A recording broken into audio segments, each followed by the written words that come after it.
Hello students, welcome to our today's class, and we are studying a chapter 2, that is input and output devices.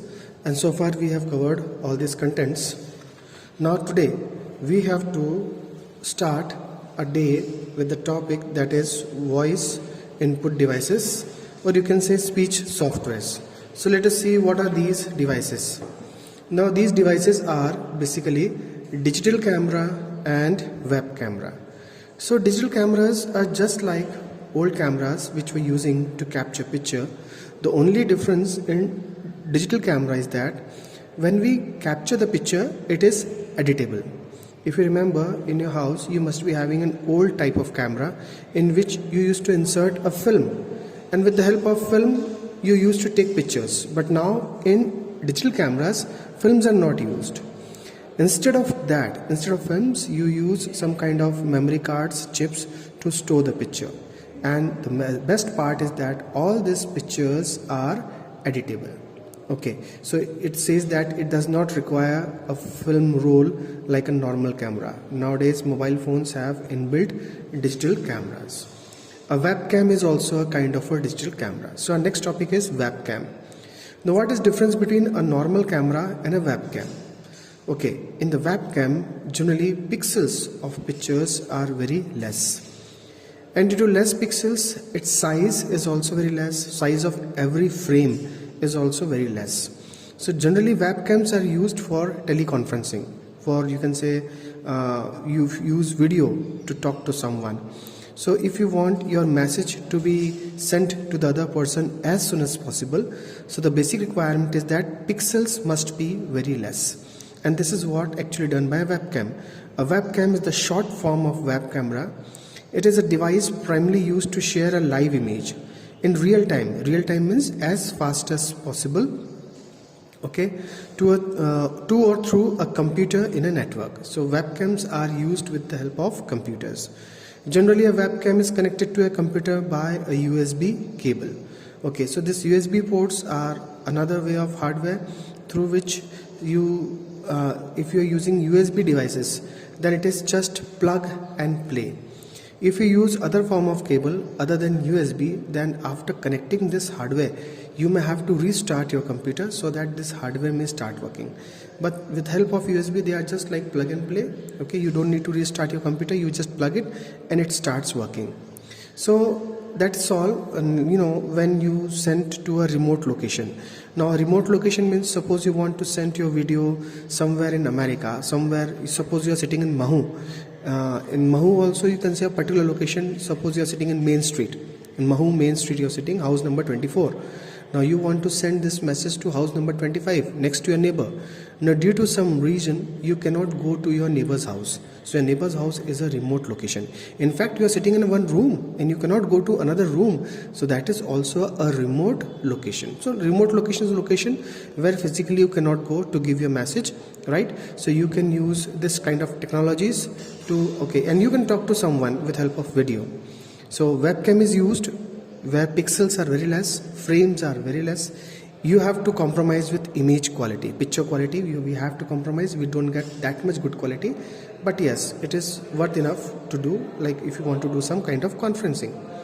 Let us come to our next topic. Our next topic is output unit.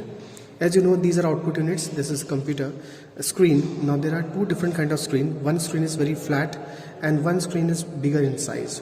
So there are different kind of computer screens. This topic is going to be really very useful for all of you. So let us study about this. An output unit is used for displaying or printing the processed data. This is used for displaying. Okay, later on when we will study about printers, so that will be for printing. Okay, there are many output units. One of them is, you can say, this screen. Now there are various types of screen. The first comes VDU, which is basically known as Visual Display Unit. Okay, an electronic visual display for a computer, just like a television.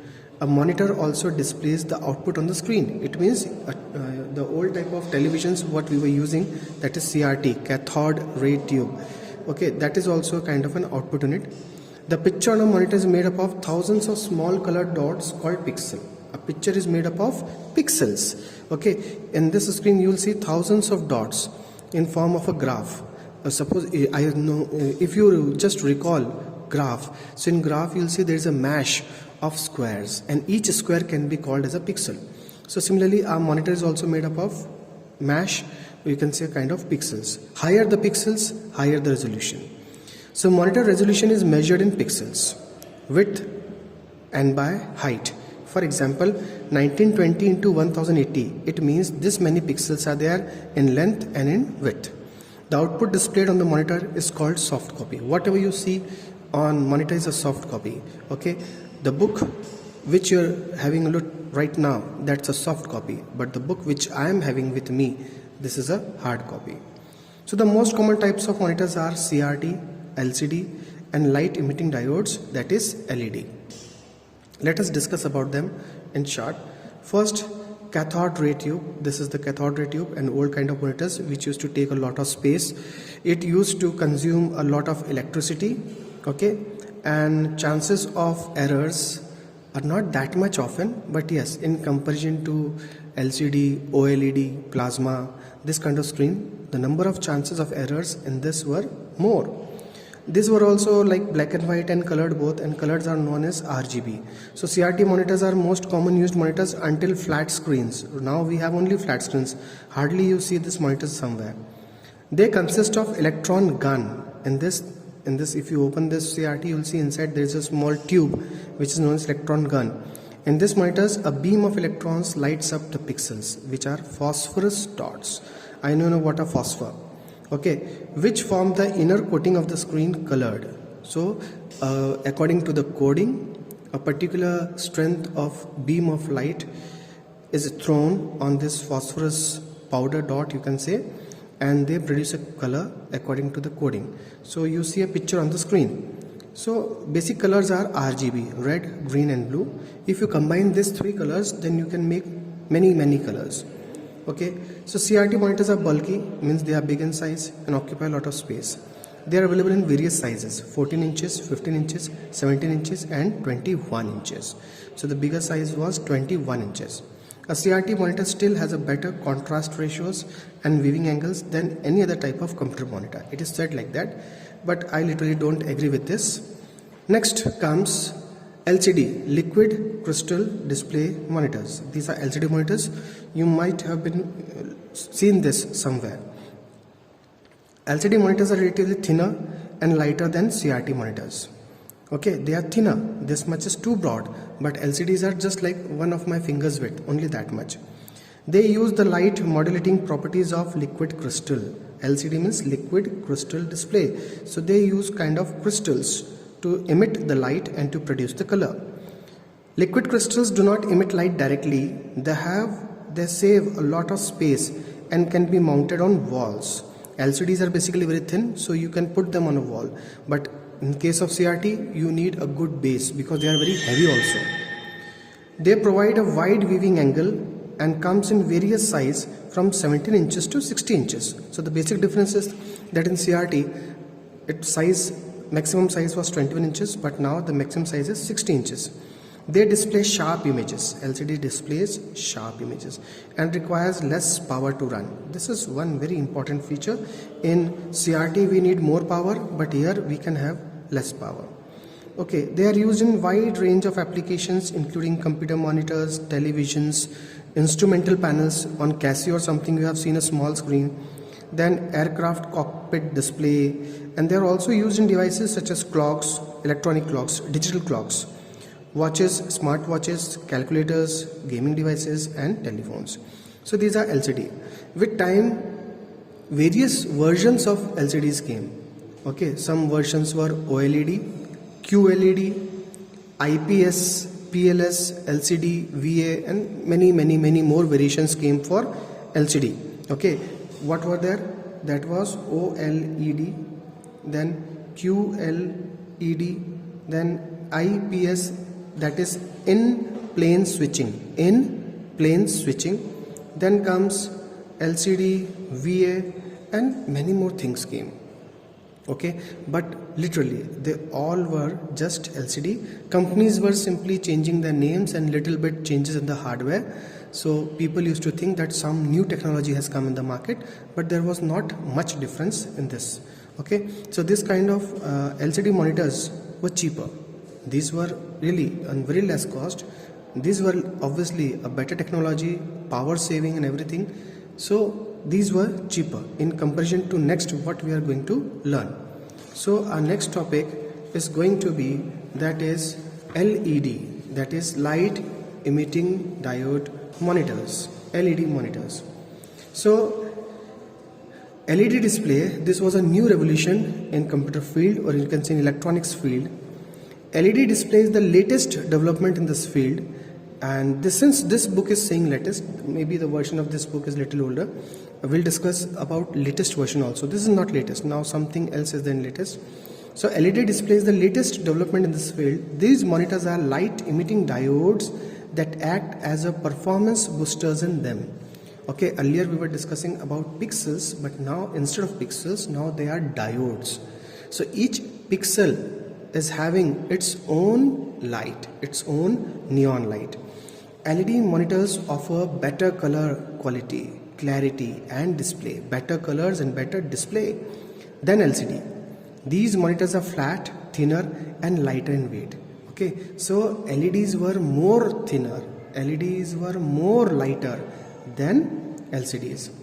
The biggest advantage of LED display is its efficient and low energy consumption. Once again, okay, energy consumption now became more less, so it became more economical, less we have to pay for electricity bill, which is especially needed for handled and chargeable devices. Very nice, this topic is very nice. Since it was consuming very less energy, so this kind of devices in which these LEDs are included, so these devices are basically chargeable devices such as mobile phones, tablets and laptops. Now this is something very important you have to keep in mind. When you are purchasing a mobile phone, what kind of screen you have for mobile phone? Is it LED screen or is it LCD screen? Okay, so please pay attention. When you purchase a mobile phone, go through all the features and all the review of mobile phone and just check that the screen which you are purchasing is LED. Okay, and these monitors are maximum in use nowadays. Okay, so these are some very good features. Now after LED, one more screen came which was not discussed here, that is plasma. Okay, plasma were very bright in color. The colors of plasma was very nice and they were very attractive. But if you put on plasma TV in light, in bright light, so you may not be able to see on the screen. You may not be able to see colors on the screen, because for plasma TV you need a room with little dim light. There it was more effective. So now companies stopped manufacturing plasma. Now they are making LED. Now instead of LED, one more thing came, that is OLED. OLED stands for organic light emitting diode. Colors of OLED are much better than LED. Okay, and since LED is there, it means there are no pixels. Each LED was producing its own, they are producing their own light. And same things, one most important feature which I like in LED is that waving angle. That is very important. Whenever you purchase all these monitors, you have to pay attention to angle. From which angle can you see? In this LEDs, if you go to up to 170 to 180 degree also, it means if you go just in line to your LED screens, then also you will be able to see the picture, exact picture. Otherwise, in most of the monitors, if you're sitting in the front, you can have a clear view, but if you go to the side of the screen, you may not be able to see it clearly, but in LED you can see it clearly. Okay, so these are something. Touchscreen monitors. Okay, monitors are almost same, touchscreen monitors. Okay, but the only difference in touchscreen monitors, you get minimum options to work. A touchscreen is a special monitor that allows the user to input information by touching. One can enter only a limited amount of data. Remember, only a limited amount of data. The touchscreen you must have seen on ATM machines and your mobile phones. If you see, a mobile phones are also now touchscreens. So earlier, according to this theory, touchscreens monitors are used in supermarkets and museums and so on. Now we are very much used to touchscreens and we know very well how touchscreen works. So dear students, this is all we studied today. Now in next class, we will learn about different types of printers and plotters. So that will be the last session of this chapter. I hope you understood. Stay home, stay safe, take care. Bye.